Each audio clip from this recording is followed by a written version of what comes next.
Yes? All right, we can begin. Begin with a spiritual mind treatment. Okay. So this word is being spoken for each one.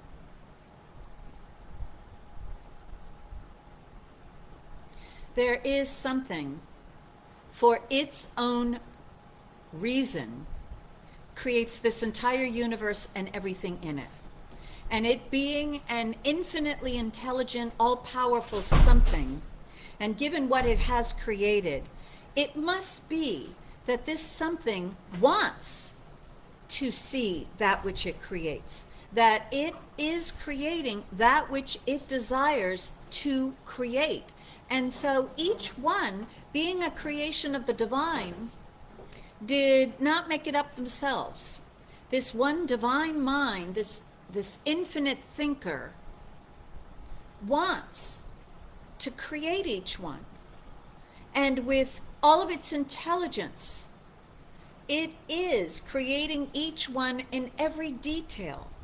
And so all that each one is and capable of expressing is given by this intelligent thinker. And so there is no accident. There is deliberate, intelligent thought behind every detail of its creation. And so all belief in randomness, in repetition or duplication, all belief that the divine just went, oh, well, human beings, is not the truth. It makes no intelligent sense given the result of what is being created. And so that belief in that belief in being meaningless, that belief in being insignificant or a random victim of chance, all belief that God plays dice, is all by this word erased, evaporated, and vanished. There is an infinite intelligence that is concentrated upon every single molecule, atom, quark, every single electron detail, the orbit, the interaction of everything. And with this kind of amazing attention to detail, from the greatest scheme, the macrocosm, to the microcosm, it must be true everywhere in between. And so that is each one. That important, that meaningful, that great divine I am that I am, declaring its I amness in particularized way. And so this infinite mind creating each one has created a system in which each one operates, in being here in the relative world and time and space, a system for how anything that is dwelling in time and space interacts with it in harmony, in grace, in peace, in order, in a way that vitality and the potential for thriving always exists. And so that is true of each one too, including each one's body. And given that each one has been given the idea of thought, it is thought that is expressing itself as every particular of each one's body. And so each one is now more aware than ever before of how to think and what to think, to be in harmony and harmonious relationship with everything in this relative earthly universe. And so there is a way to select ideas that result in the most nutritious, healthiest, fertile environment in which one may thrive. And there is a way to have this thinking move within one's consciousness that allows for perfect circulation of that wonderful ideas that have been selected. And there is a way to always have room for the new. And this way of elimination is also in harmony and in perfect circulation with everything else, so that that which is released from any particular thought is circulated in the consciousness of the divine in a wonderful way, so that there is nothing that is lost, there is nothing that is missing, there is no spot where the perfect circulation is not, and there is no activity, no aspect of being, of living, of moving, having one's breathing. There is no aspect that is outside of the systematic expression of the great I am that I am. Everything is equally important to the great I am that I am, because the I am that I am knows that every little thing is one with the all. And the highest and the greatest good of all requires the highest and greatest good of every little thing. There is nothing too small. There is nothing too little. And so all belief in the small, the little, it's not important. All belief in insignificance, all belief in it doesn't matter, is all by this word erased, evaporated, and vanished. Because each one is the I am that I am, that knows how to live and love and express its spirit in expression as a human. And it knows how to do this each and every moment. It knows how to do this in every single situation. It knows how to do this no matter what the state of the relationships are for each one. No matter how the kaleidoscope of matter might be landing, this one I am that I am is present, knowing itself as life, love, light, power, peace, beauty, harmony, and joy. This is the life of each one, and as such, each one is divinely guided on every level of each one's being to know what thoughts to choose to think, to know what intention to set, to know what to release and let go peacefully, harmoniously, to know what to believe, to know how to express one's emotions, to know how to interact with all these others on this planet, as well as everything on this planet, to know how to be in balance, in harmony, and in peace within one's own self, in thought and in form, as well as with the all. And so this infinite intelligence, knowing what that is directing each one, and each one is hearing, each one is listening, each one is recognizing the guidance of the divine, respecting that guidance, receiving it, accepting it, allowing it to circulate and guide each one into embodiment, and knowing when the most fabulous, wisest, highest truth of all that has been accepted and embodied is now time to be released, to allow for the greater idea of truth to enter in. It is natural, it's normal, it is easy, nothing special needs to be done, only acceptance, listening, agreement, cooperation. Each one is designed with this in mind. Life works perfectly. This perfect working of life is a gift to each one. The set of operating instructions is inbuilt. And so each one is relaxing and knowing, first of all, that he or she is okay, enough.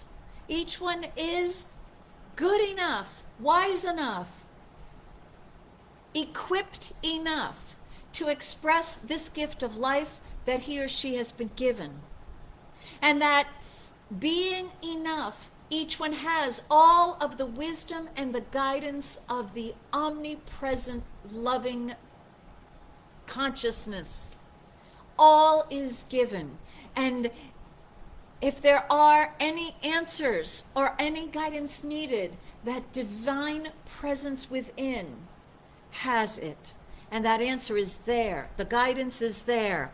All I don't understand. All belief that one doesn't understand. All belief that one can't hear this divine guidance. All belief that or need to be confused. It's all erased, evaporated, and vanished. Each one is divinely designed to know the truth, to accept the truth, to express this truth, and to release this truth for the greater truth that is revealed next. To be a living, loving, walking, talking manifestation of the great I am that I am. In health, in harmony, in wealth, in joy, in love, in peace, and in all great and wonderful creative adventures. All is given. Each one accepts that that is what's been given, accepts this gift of life with all that goes with it, and relaxes and enjoys this gift of life. I am grateful that this is truth. I release this word to the law, that loving law that knows what to do, so that each one gets this in a deeper way than ever before and demonstrates that deeper understanding as an improved world on every level of being. Letting it go, I know it's done, and so it is. And that's the way it is. Reverend Rich, take us away.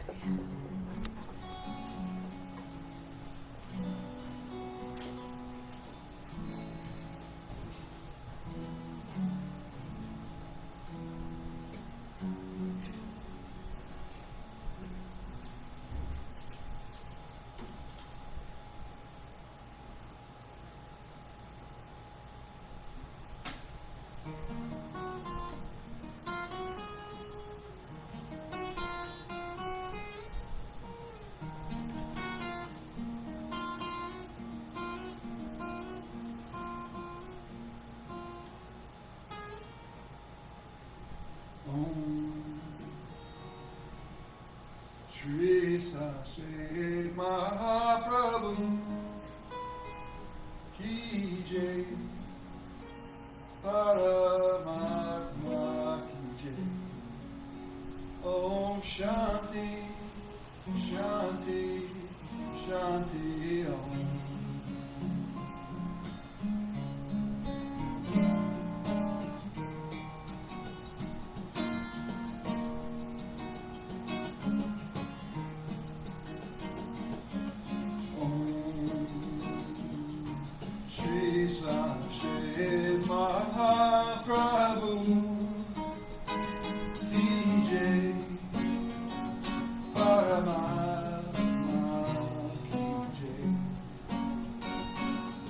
Shanti, Shanti, Shanti Om.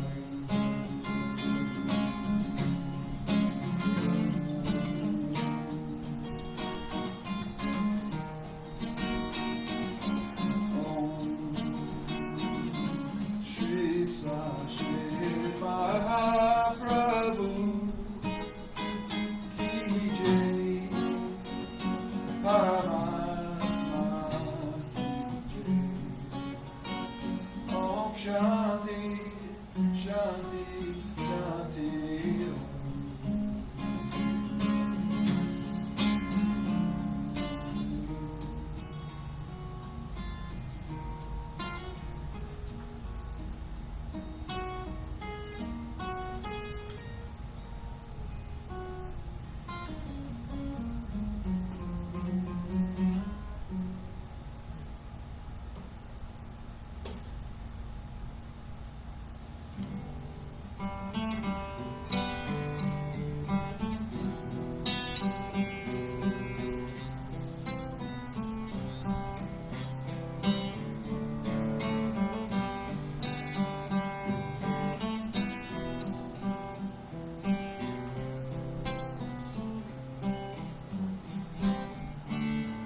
I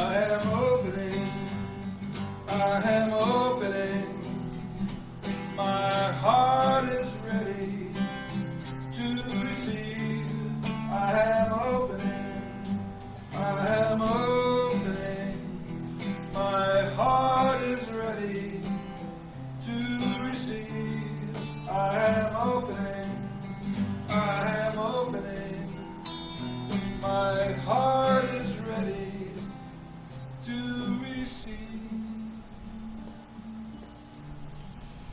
So let's take a moment and make a decision for what you are going to open this day. All the qualities of the divine are present. All possibility is here now. Whatever is in your heart, all of it. Out of all the infinite possibility of what you could receive this day, choose the finest and the best and realize that it is delivered. And so it is. I am opening, my heart is ready to receive. I am opening, my heart is ready to receive. Good morning, and welcome to the Center for Spiritual Living Princeton. My name is Susan Niedt, and I'm a practitioner here. We are a loving, healing, inclusive community which teaches and practices the principles of the science of mind for the spiritual growth and well-being of ourselves and the world. And we do that in many ways, and one way is, of course, being here. And gosh, Reverend Karen, if I had known that we came with a complete set of operating instructions, my life might, I don't know, it just kind of comforting to know I just gonna have to dig them out. So on Wednesday night, I have this thing called Evening Inspiration, and this Wednesday night there will not be class because I take another class. But the following week we will have a completion of Joel Goldsmith's God is the Substance of All Form. However, in September, and I wanted to bring this up now, this requires glasses. September we're going to be doing world work. And I wanted to read something from Joel's book, Master Speaks. Joel wrote a book called Infinite Way, Joel Goldsmith, and it was his first book. It's actually the only book he truly wrote. All the others are compilations of all of his talks that were done by editors. And that book attained worldwide acknowledgement and reading. They didn't have the internet. It wasn't in bookstores. This was all word of mouth. So he says about this, if this little book, The Infinite Way, can attain worldwide circulation with no advertising whatsoever, but as an activity of the fruit of the seed within it, it is just as possible that the seed of spirituality planted in our consciousness can and will spread all over the world.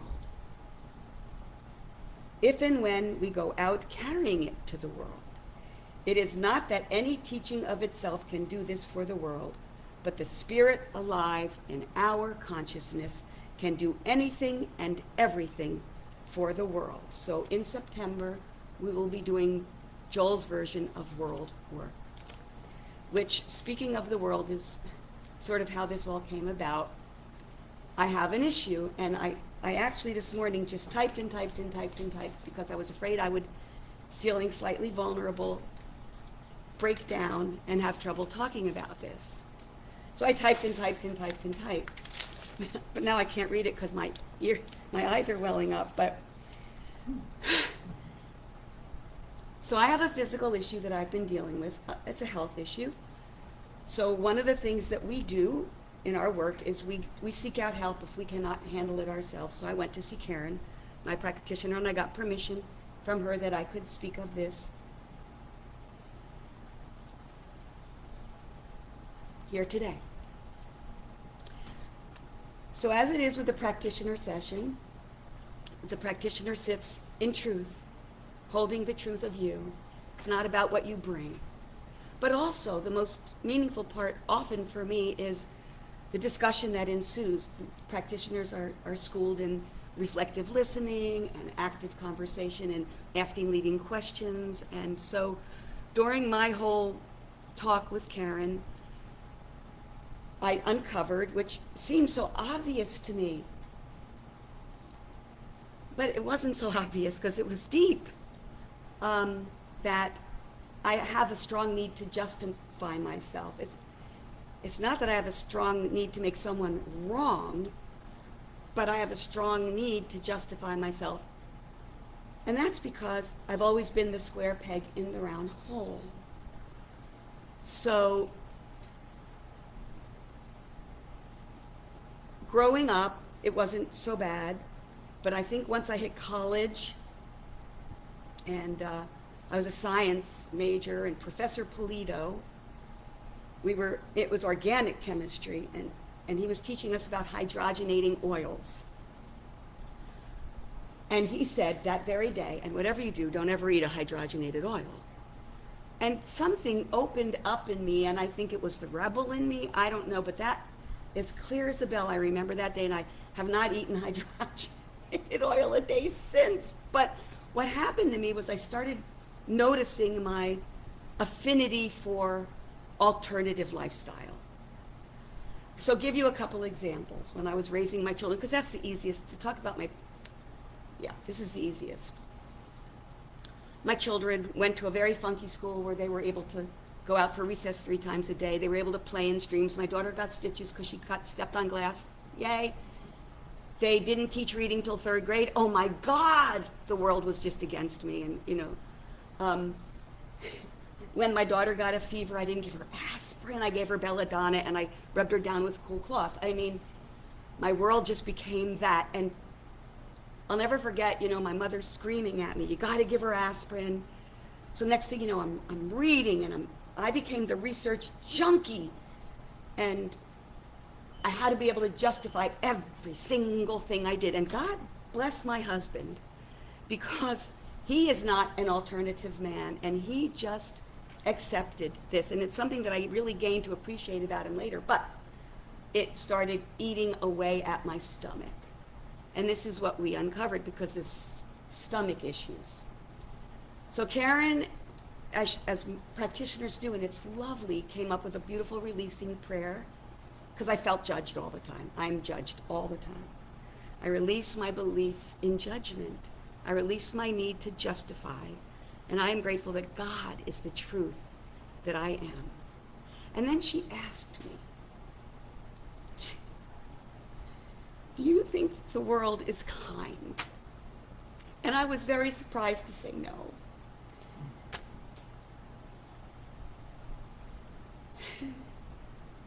So she gave me a forgiveness prayer around that. And the reason I'm sharing this is because I was so shocked that I said no, that I started my work right away. And the very next day, true story, I'm driving to my girlfriend's house because she needed some alternative medicine. And my stomach, I just thought about it. Alternative, release. Anyway, my stomach, I had to throw up. True story. And I'm on Route 206 going south, not quite in Skillman. And I didn't have anything in my car. And I made a left as fast as I could at the first, because that was the first road. I pulled over to the curb 20 feet in from 206, and I run to the curb, and I'm just releasing. And true story, I get up, and this red car pulls in. 2 lovely older women, my age. We were driving down 206 the other direction, and we saw you, so we turned around to come back. Do you need help? How can I help you? And we're going to get you some water. Where are you going? I'm going to follow you there. And I said, yes, the world is kind. Of course the world is kind. I get home, and there's an email from a stranger that I met at the New Moon Festival where I sell my handmade goods. I was so touched by our conversation. I just feel like we could share so much together and learn and grow. Would you like to meet for coffee? And it just continued. Yes, it's a wonderful world. And so this tells us a couple things, right? Yes, our work is so profound, and working with a practitioner is so helpful on this journey. And I wanted to And yes, the work is powerful, and it works. It's powerful. So I wanted to read a Joel thing that I found this morning when I was reading The Master Speaks. It's not new news, but I just wanted to share it. When a cloud obscures the sun seems to not reach the earth. Did the sun ever stop shining?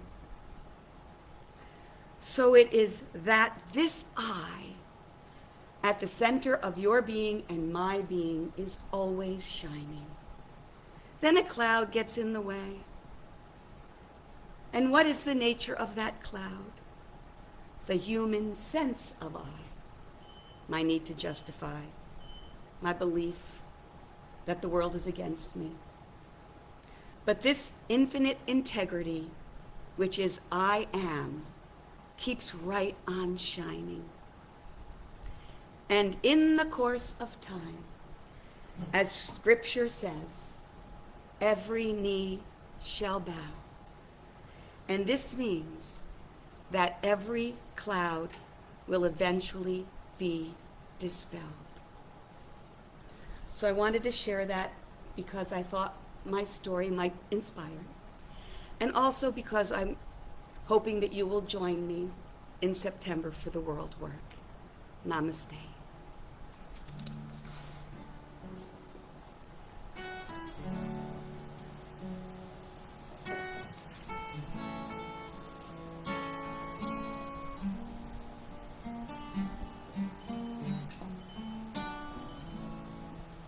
Lay it down, set it free, let your heart rest, and let it be. Lay it down, set it free, lay it down on the altar of love. I was walking through the season of dark and lonely change. The world was on my shoulder and my faith was rearranged. Knew I'd never be given more than I could bear. Spirit reassured me there was another way I could lay it down, set it free, let my heart rest.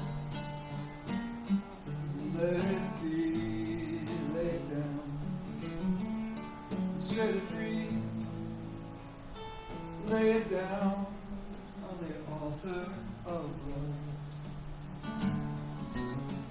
So every single moment I am left with a choice to stay in separation or listen to the voice that beckons me to open and be grateful for every day. It gently reminds me that there is another way. I can lay it down, I can set it free, I can let my heart rest. Let it be, lay it down, set it free, lay it down on the altar of love. Lay it down on the altar of love.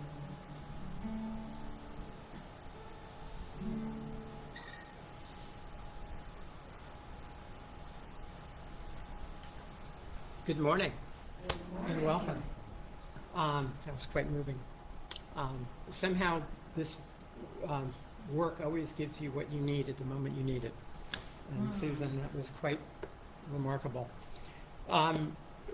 Before we started, I mean, guys out there, there's a lot going on here before the camera goes on. It's quite interesting. It's been my first time here in 6 months. And boy, I need to come back more often. But we were talking about some of the books that we have read or want to read that kind of guide us and help us and the like. And funny that we're talking about that because I've gone back and kind of looked through some of my older books as well to look for some more insight, some more kind of inspiration. And lo and behold, I came upon A Return to Love by Marianne Williamson, which lo and behold is 25 years old now. And I remember reading it and going, yeah, this is good. And I reread it over the summer, and it was one of these books that every page I wanted to underline a sentence or a phrase that spoke to me in a way that I couldn't believe it. And so for today, I wanted to read a brief section about faith, because if you're like me, or like many people out in the world right now, our faith has been tested over the last 18 months in more ways than I can imagine. And so I wanted to go back to that. Faith, she writes, there is no problem in any situation that faith will not solve. And then she writes, what if we truly believe there is a God, a beneficent order to things, a force that's holding things together without our conscious control? What if we could see in our daily lives the working of that force? What if we believed it, loved it somehow, and cared for us and protected us? What if we believed we could afford to relax? And that idea of relaxing right now kind of like really comes to mind. And then the last I'll read. To trust in the force that moves the universe is faith. Faith isn't blind, it's visionary. Faith is believing that the universe is on our side, that the universe knows what it's doing. Faith is a psychological awareness of the unfolding force for good constantly at work in all dimensions. Our attempt to direct this force only interferes with it. Our willingness to relax into it allows it to work on our behalf. Without faith, we're frantically trying to control what is not our business to control and fix that which is not our power to fix. What we're trying to control is much better off without us, and what we're trying to fix can't be fixed by us anyway. Without faith, we're wasting time. So, with that idea that there is a perfect intelligence around us that knows what it's doing, and always has known what it's doing, regardless of the noise that we hear around us, let us get centered. Let us go within and find the faith that is required and is already there. And so knowing, realizing, and accepting that we are part of this divine intelligence, knowing that we are absolutely always healed regardless of what we dredge up or find around us. I am knowing this truth for everyone in this room, everyone online, everyone who may hear this, that we are perfect, whole, and complete, that we are powerful beyond measure, that we have the strength to stand in solidity, in solidness with ourselves and with each other, and to allow the great good to be revealed consciously and effectively and completely and competently in every possible way. And so I know that we are absolutely at peace with ourselves, with our world, with each other, and we allow this day, this week, this month, this year, this life to unfold in perfect order, in perfect unity, in perfect divinity. And so it is.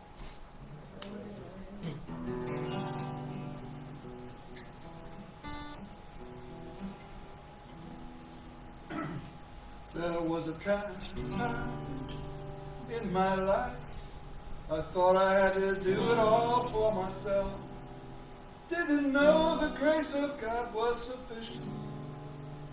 Didn't know the love of God was at hand.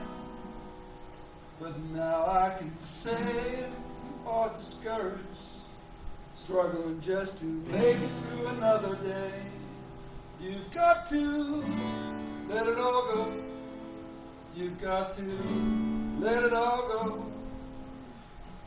This is what you have to say. I release, I let go. I let the Spirit run my life. And my heart is open wide. Yes, I'm only here for God. No more trouble, no more strife. With my faith I see the light. I am free in the Spirit.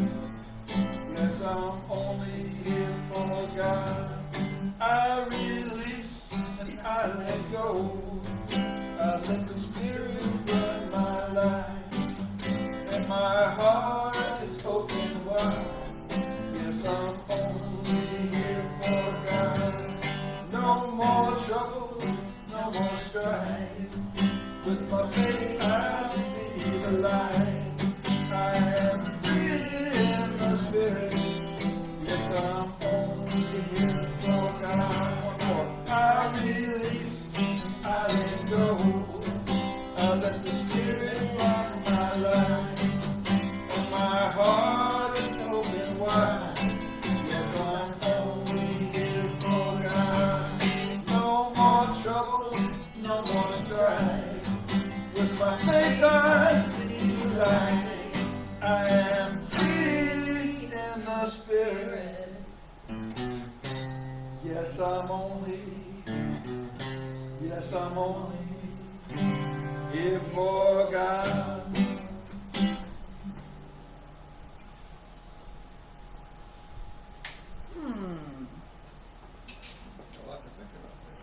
Lot to think about here. I release and I let go. So, yes, thank you for the plug, Susan. Yes, I have many a client who leaves me and throws up in the street.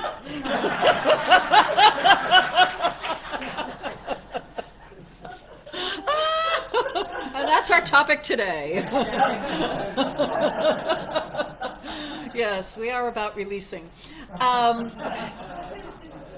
So we've been working the past couple of Sundays, and actually probably for another Sunday or two after today, talking about, it kind of begins with all the problems we have with our bodies. And then metaphysically, in our teaching, the science of mind, we know that our body, every part of our body, has a function to perform, and spiritually, it is a mirror or a projection of how our consciousness is dealing with the ideas that exist in the world. So our whole earthly body, right, receives stuff. We call it assimilation. We allow it to circulate, and then we eliminate it, release it, let it go. And on the mental level, we can also see that we receive fresh new ideas. Oh, I got a new idea. We circulate them, use these ideas, and then comes the time to let the ideas go. And so our body shows us how well we are mentally dealing with the ideas that present themselves to us living here in the world, as well as our identity with who we truly are. Call it that spiritual level. So here's the question, genius idea entered me while I was sitting here listening to Michael and Susan and Reverend Rich circulate the ideas that were moving through them. The question is for us to think about is, who do we believe we are? Because I think our human being problem with elimination is that we believe we're stuff. We believe we are matter or substance. We believe we are the things that we gather. On some level, we believe we're not a storage facility, we're the storage. So let me see if I can explain this. Because what we are is I am that I am. I am that I am that I am that I am that I am that I am that I am that I am that I am that I am that I am that I am. We are spirit. Think of air. The air flows in us, whatever it is we are. Apparently it circulates. We're unaware of it. It's on that subconscious level. And apparently it's released. all with that, with ease, with grace, whatever, as people start coughing. We're going deep, folks. So are you the air that you breathe? No.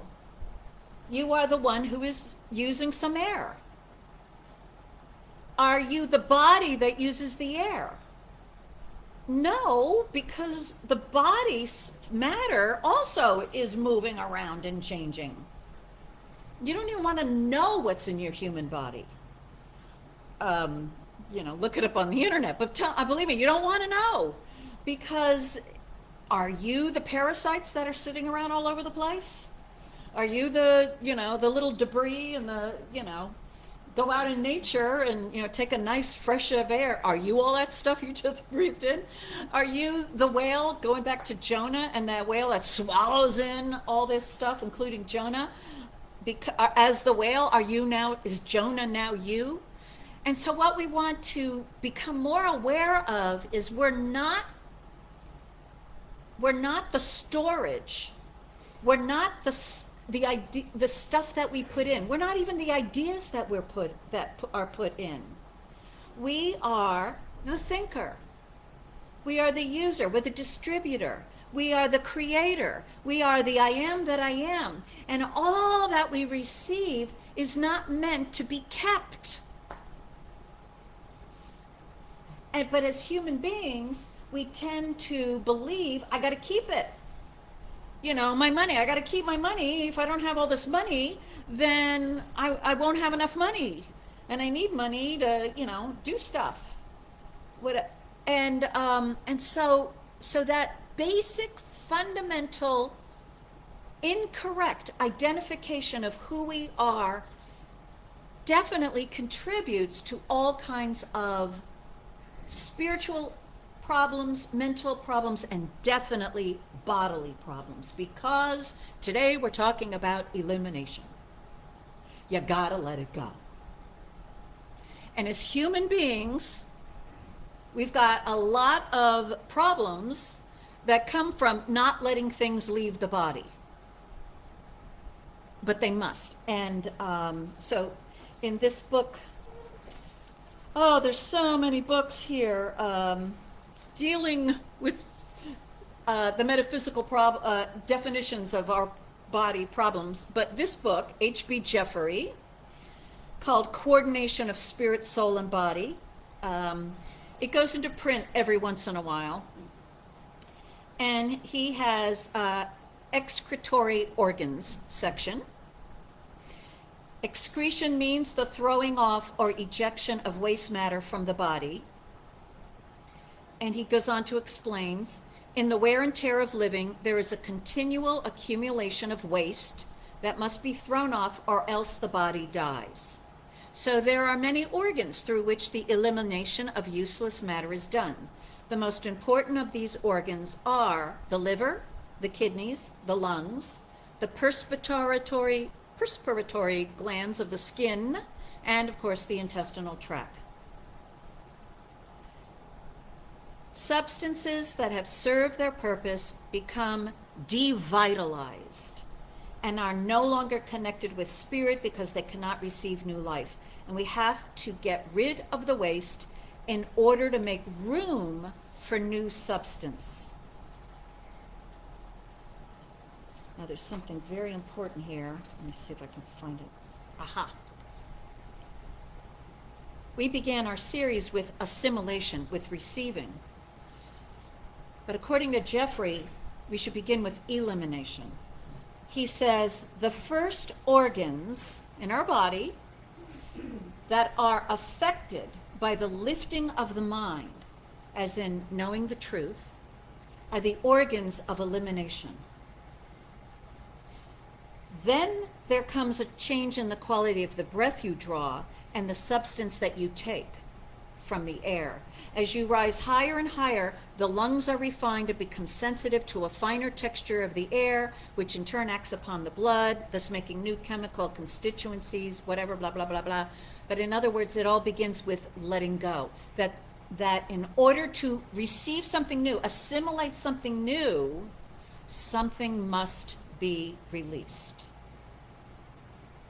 We have all this air circulating in our body, and you cannot take in more air until you let some air go. You can fill, I used to be an opera singer, and I had to do exercise, filling the body with more and more air as much as you can. And, you discover the diaphragm and all other kinds of little nooks and crannies where air can be held in the body.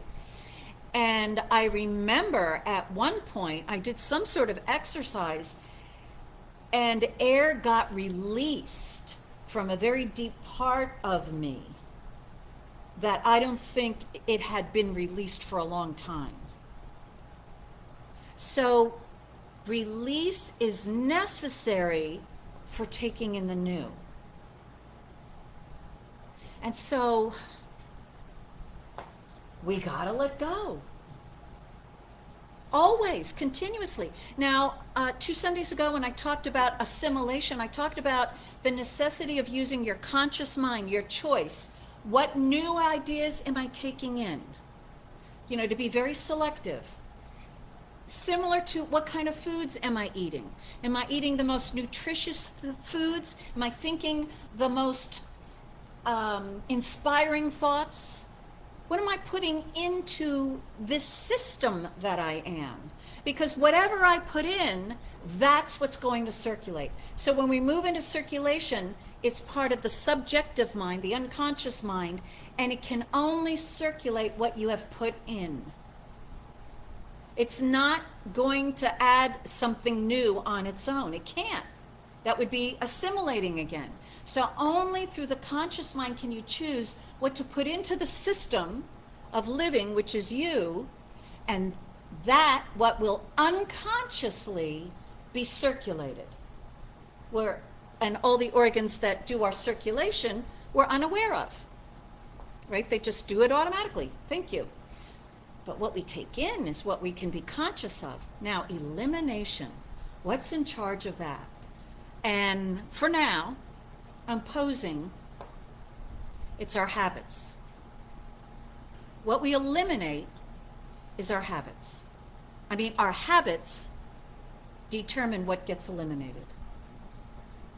So we have our conscious choice being the faculty that chooses what to put in, our unconscious beliefs circulated, and we talked last week that we can set an intention of how we want that which we've received to be circulated, and love is always a good choice. I want love to come in, love to be the way that whatever I've got in there is circulated. So even if I ate a whole, pound of chocolate, why not? Let it love circulate it. Okay, but then we don't think about elimination unless we got problems with it, right? It's because it's now what we've trained ourselves to release. It's our habits. We don't have to think about it unless we've got a problem. But we just let go. We need to allow it.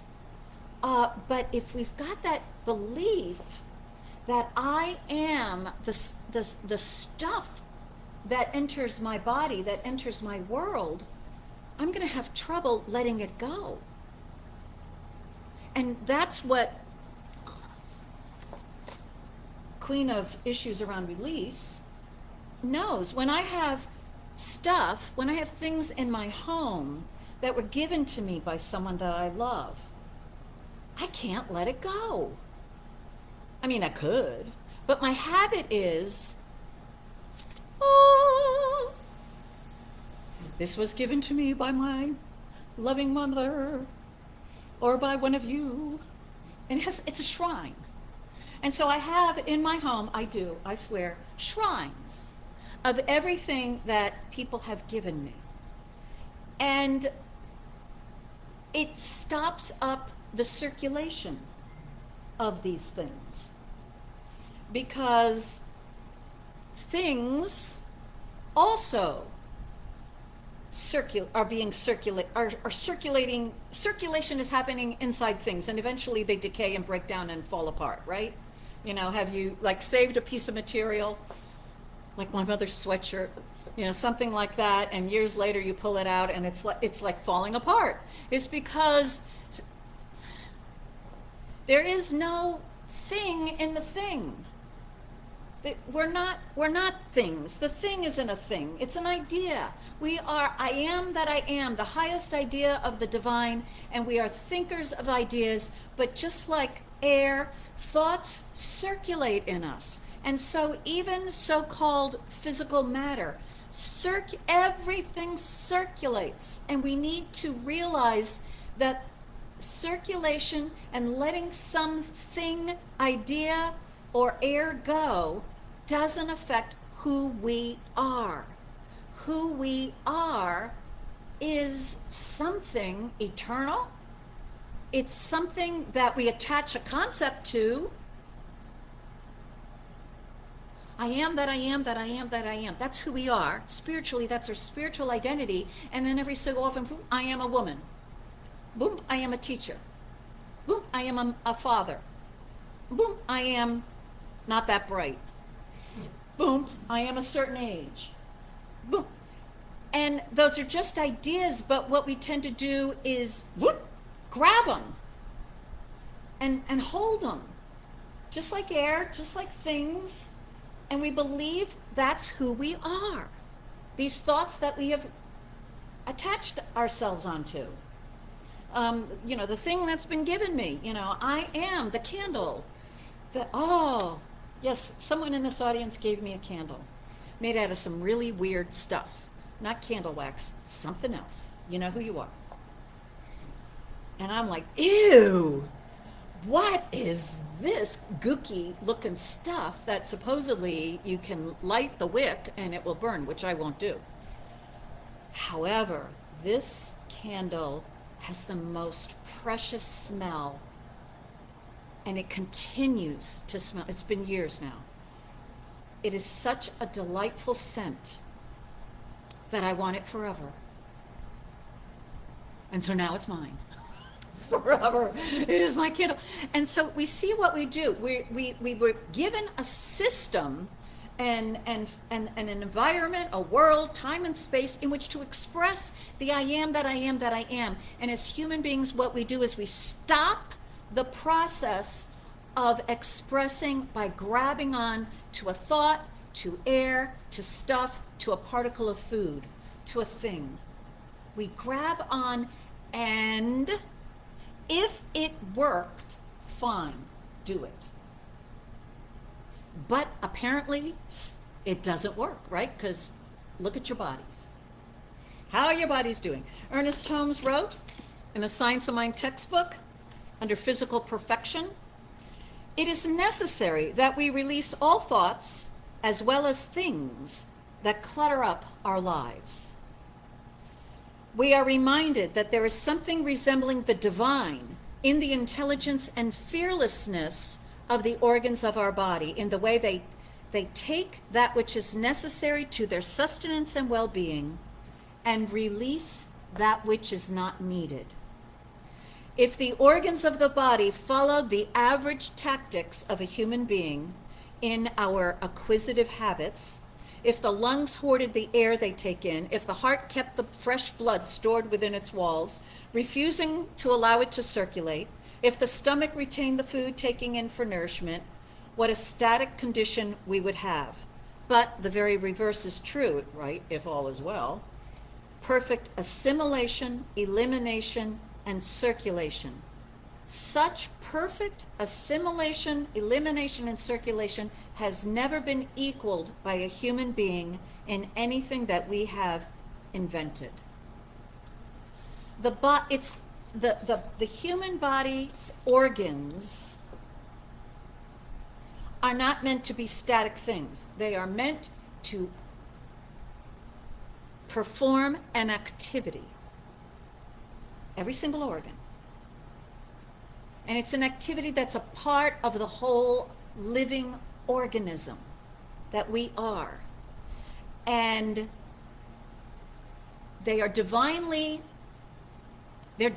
blueprint is to do this activity. And we've been given the gift of having dominion.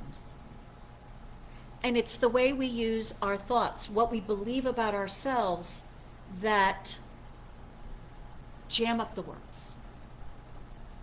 And so we,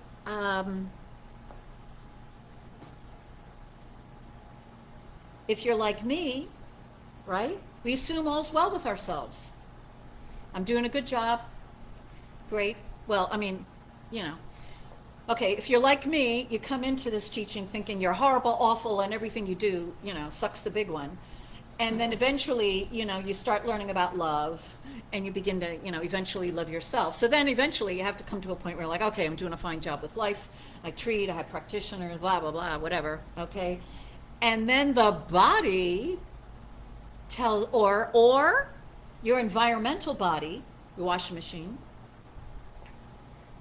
toilets, drains. Anybody got stopped up drains? Elimination. So the thing is that it's information of how our consciousness is processing ideas, and when there is a problem in our earthly body or in our environmental body, in our objects, it's a clue of how we are using the ideas, how our identity is operating, what we might need to do. And the answer to the solution to any jam, any blockage, any problem on any level always is love. The perfect circulatory oil. You know, that healing balm that fixes everything, because love is the substance coming out as physical matter. But who am I? Who are you? Who are you? You are life, love, light, power, peace, beauty, harmony, joy, expressing in a unique and wonderful way. I am light, life, love, power, peace, beauty, harmony, joy, expressing, creating in a wonderful way. Where's the things in that statement? There's no thing in that statement. I am a thinker. I am not the thoughts. The thoughts that I think and the way that I think show me what I have been thinking. But I'm the thinker. And I get to see what I've been thinking. So the thinker that I am can make a different choice about what thoughts to think. But we aren't meant to be the storage in a storage facility. And yet, if you look at your homes, look at your bodies, gotta keep it, gotta have it. You know, excess weight, you know, all the treasures that I have that have been given to me by anybody. Even concepts of ourselves. I have have 3 different high school reunions calling to me this year. And I don't think I want to go, because I don't want to be reminded of what I used to think. And I don't think I would be very good around people who knew me a number of years ago, because I think I'd start fighting with them, because I remember. And we never got to finish that little conversation we had out on the schoolyard, you know, before the ceremony began. So anyway, more to come on that. I don't know if I'm going or not. I can't decide. Jeffrey says that the body, he quotes Corinthians, the body is one and hath many members, and all the members of that one body, being many, are one body. God hath set the members, every one of them in the body, as it hath pleased him.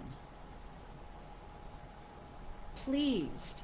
The divine has set all that is part of the one that we are expressing as it pleases it. That's love. And so we are meant to be the walking, talking, living, loving manifestation of the divine qualities of life, love, light, power, peace, harmony, beauty, joy. This is what love looks like. This is what joy is. This is how light expresses. I'm talking about each one of us. When we look at anyone, we are seeing how power shows up, how beauty shows up, how joy shows up. And we have infinite ways that any of these qualities can be expressed. So we are the one who's taking these divine qualities. We are the chooser, we are the selector, we are the one that's taking all these infinite possibilities and these essential elements of all that is and demonstrating what we are thinking of it, what we are using spiritually of it. And that's what shows up. But we're not a photograph. We're not a statue.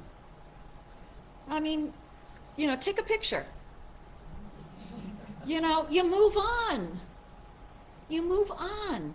And we need to realize this. So in realizing this, then, we can get more comfortable with releasing.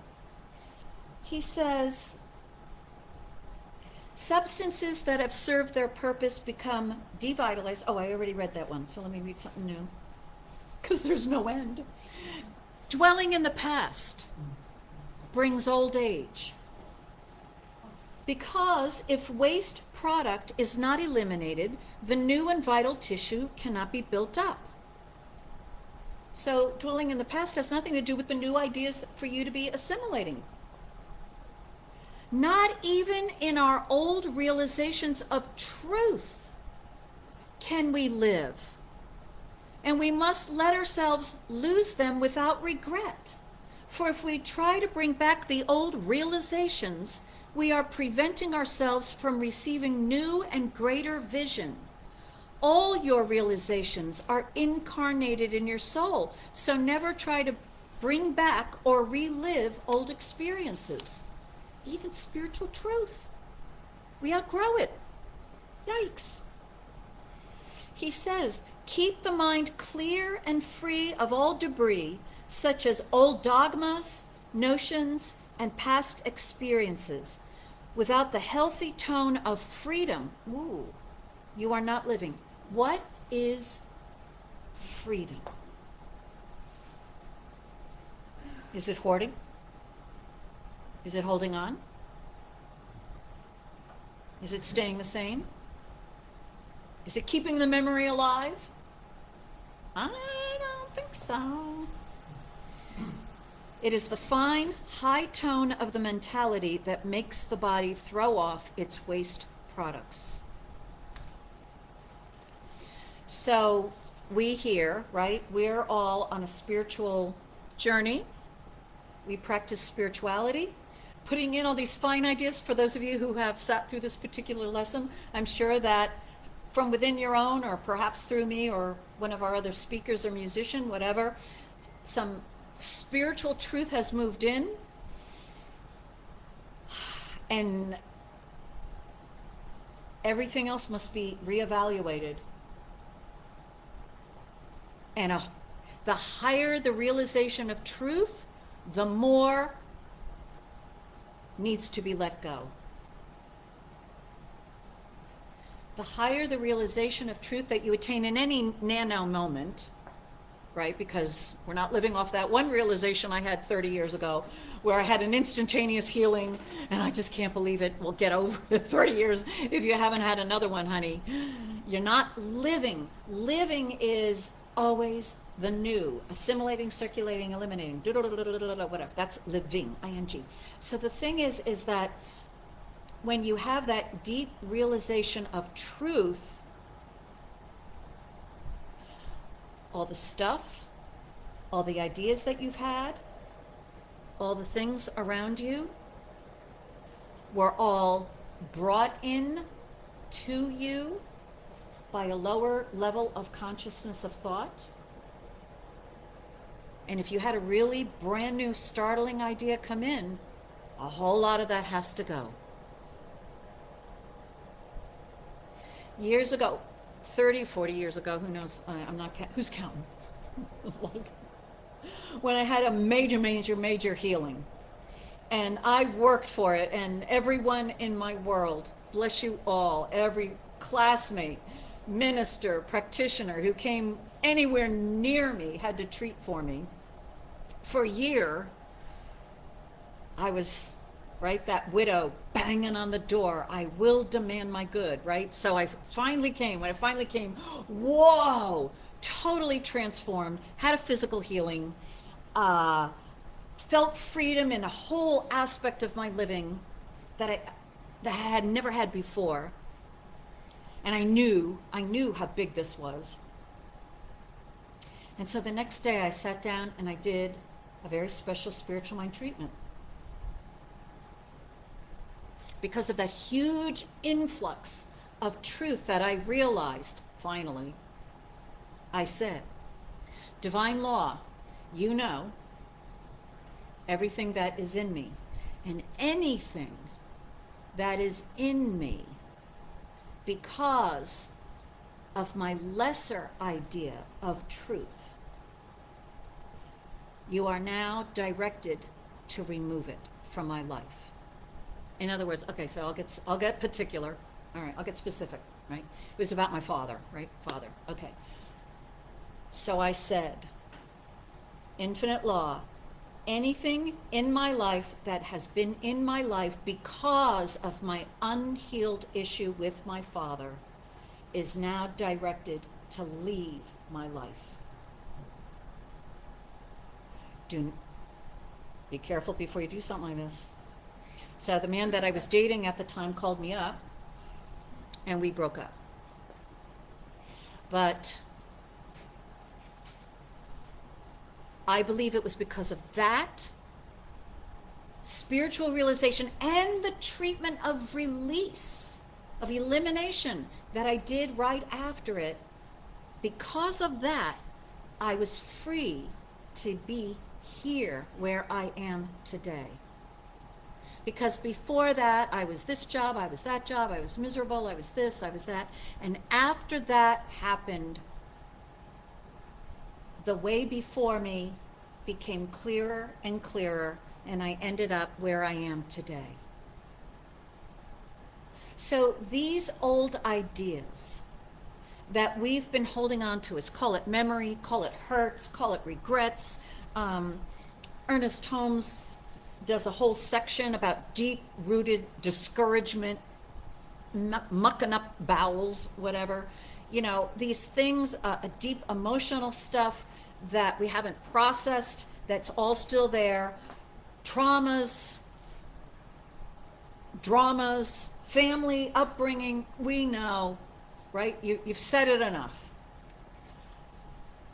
All that stuff is, if it has not been completely released and spiritually released, is still in our identity, right? It's still in our consciousness, it's still in our memory, and it is creating, or it is obstructing, it's taking room up so that the new cannot come in. And so that's why we do spiritual work. We do it, yeah, I want the new stuff. That's what spiritual mind treatment is great for. Bring in the new, bring in the new, bring in the new, right? How many of you have had that wonderful experience of treating for something new and wonderful, and then the old gets taken away from you, and you're like, wait a minute, I didn't mean that. Years ago, those who were in the congregation at the time, and I don't believe it was any of you, so you're all off the hook. Yeah, you all are off the hook. But there was another batch of well-meaning people. They all decided I needed a new car because they were tired of looking at my old car. Now, I never said I wanted a new car, but they all decided. So apparently they decided to do not do this. Do not treat for anyone else without their permission. Okay, but anyway, they treated I have a new car. Yeah. And they didn't tell me. And my old car got stolen.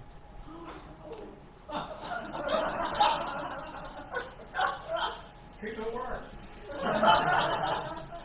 And So as soon as I found out the car was taken, I began practicing love and loving the person who took it. And I was loving and loving and loving and loving whoever it was and blessing them. I wasn't going to add any more condemnation in my guts. I had enough.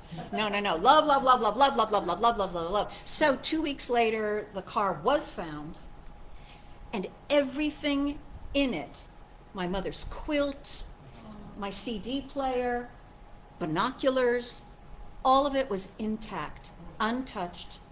I was able to go retrieve it all. The car, however, had no doors, no tires, no engine, whatever. So I was forced to get the new car, which I love, and it's wonderful. But you see, it was an example where when you treat for something new, that which you had been clutching won't, right? I'm clutching this. I really love these books. You can't have them. My Science of Mind and my Jeffrey book. Oh my gosh, I love these books. You can't have them. It's not the books. It's the ideas in the books. And I already have all the ideas from these books because I've read them many times. But I want them. And so while I'm clutching to this or to the car or to the gift that was given or to my fear or to resentment or to that so-and-so who said that really nasty thing to me right before I went on stage singing, and you know who you are, as I'm holding onto that, right, the arms cannot be open. You cannot assimilate anything in new. Right now, just do a little mental experiment. I want you to think about something in your world that you've had a long time. And I want you to think about it. And I do not want you to stop thinking about it. So you just think about it, you think about it, you think about it. And now, you can't stop thinking about this, even though I'm going to tell you there is a tremendous blessing of something new and wonderful that is there waiting for you in your next thought, but you can't go there because you're thinking about your thing. But that thought with this tremendous blessing carrying toward you is there, but there's no room. You can't, you're full. You got a thought. You're full. You got to let go of that thought. I don't want to. But that new blessing is there. My very first spiritual encounter with a group like this, it did not go well for them because I thought they were, well, anyway, I did not think well of them, and I let them know it. But they had us read this essay. And in this essay, it was an essay written by Lord Martin Cecil, and he talked about the wheel, and that the wheel is turning. And so you imagine yourself at the circumference, at a point on the rim of the wheel. And this is who you are.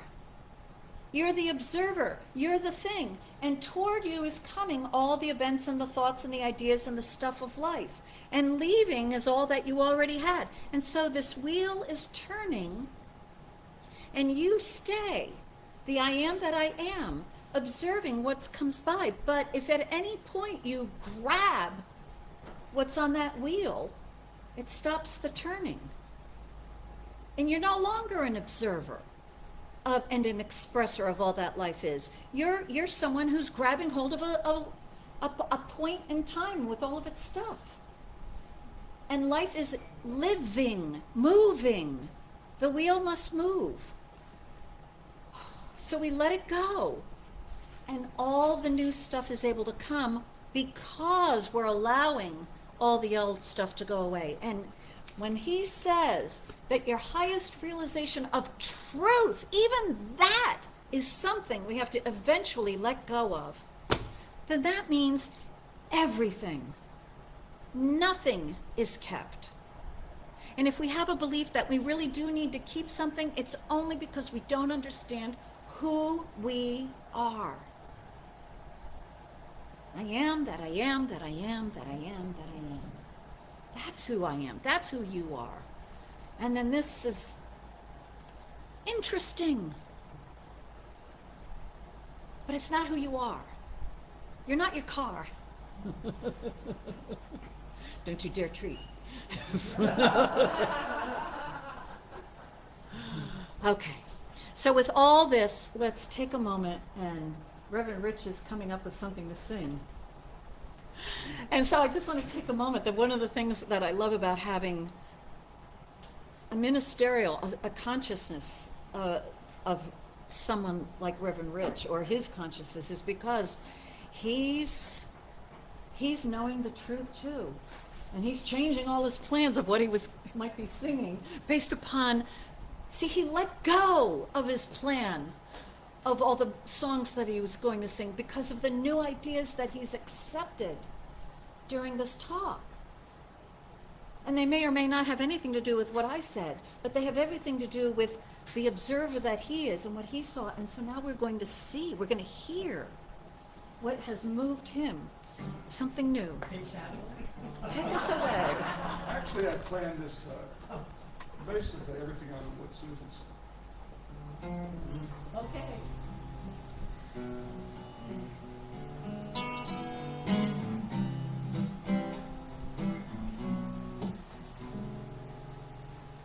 When you're down and trouble, and you need some loving care, nothing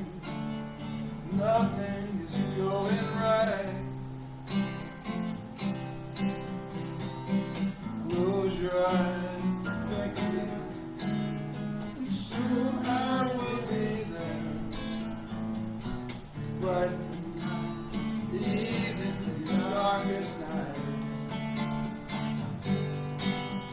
You just call out my name, and you know wherever I am, I'll come running to see you again. Winter, spring, summer, fall, all you got to do is call, and I'll be there, yes I will. You've got a friend.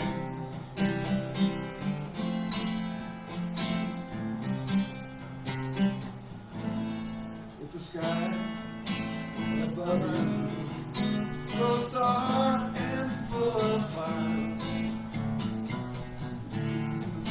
Soft wind begins to blow.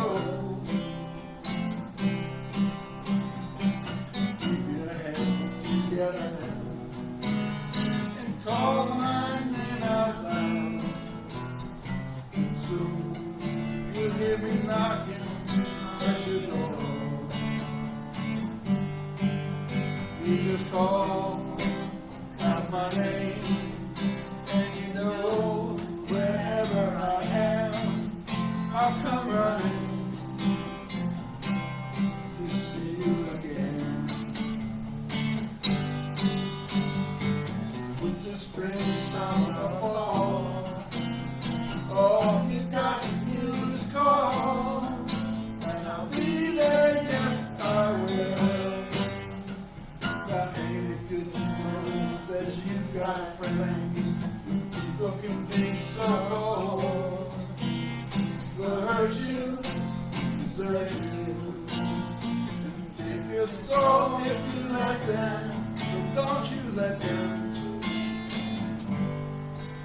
You just call out my name, and you know wherever I am, I'll come running.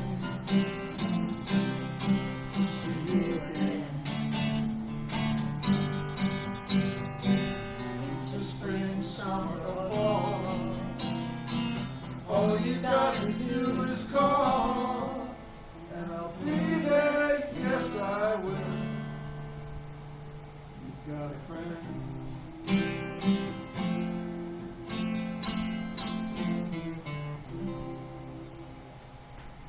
Yes, we've got a friend. So let's turn to that friend right now.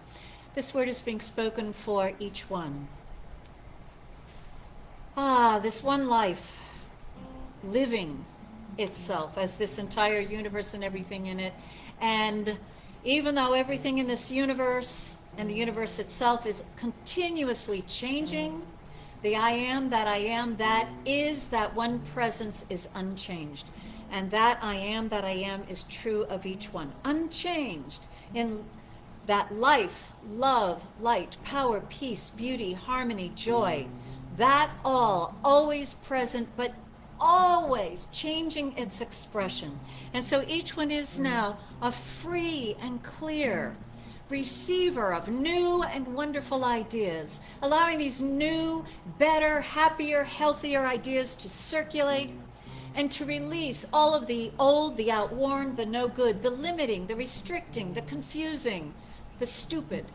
Each one is accepting the new, the intelligent, the wealthier, healthier, more loving, more wonderful in every way.